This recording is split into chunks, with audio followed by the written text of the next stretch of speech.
Je reconnais maintenant Mme la députée de Crémazie pour son intervention. Madame la députée. Merci, Monsieur le Président. Moi aussi, je suis très heureuse d'intervenir sur ce projet de loi 22 qui, effectivement, va changer des choses dans le quotidien pour plusieurs de nos aînés. Alors, ce projet de loi vise à modifier certaines dispositions du Code civil afin de permettre à une personne qui doit quitter son logement de ne pas être tenue de poursuivre jusqu'à la fin du bail. C'est assez technique, comme vous voyez, et c'est un projet de loi qui touchait aussi, bien sûr, plusieurs ministères, puisqu'il est question de modifier le Code civil. Oui, la ministre l'a mentionné tout à l'heure, lorsque le projet de loi a été déposé au début de juin dernier, j'ai demandé qu'il y ait des consultations particulières parce que je me souvenais que cette question avait été abordée à plusieurs reprises lors de la consultation sur les conditions de vie des aînés et je pensais qu'il fallait que nous entendions à la fois les associations qui représentent les retraités, les aînés, des experts aussi, et puis évidemment des regroupements de propriétaires.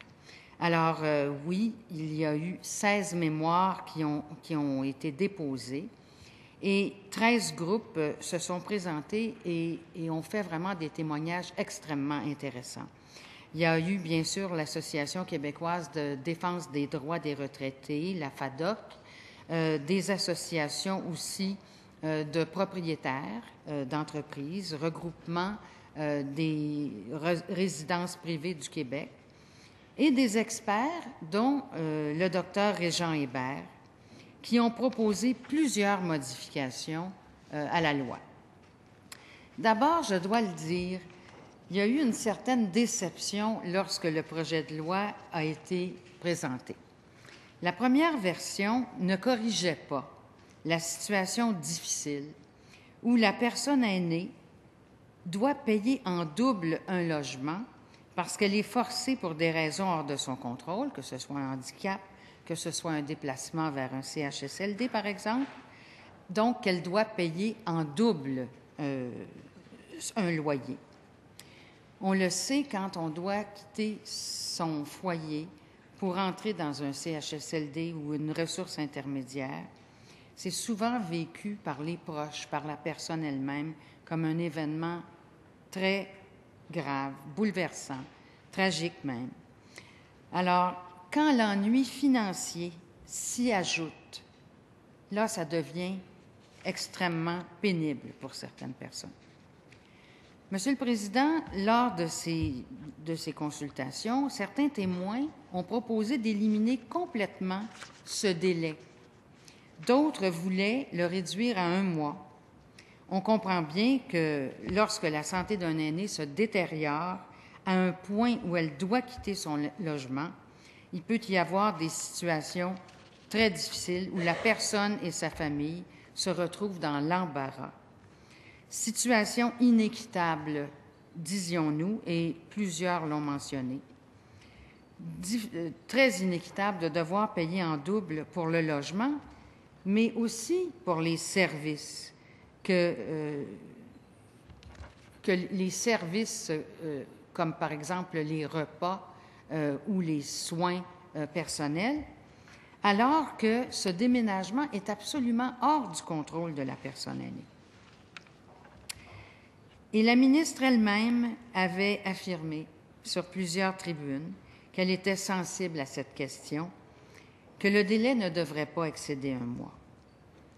Lors de l'étude détaillée, Madame la ministre nous a indiqué que la première mouture du projet de loi ne la satisfaisait pas et que les consultations avaient permis de faire avancer, de faire cheminer, d'améliorer le projet de loi.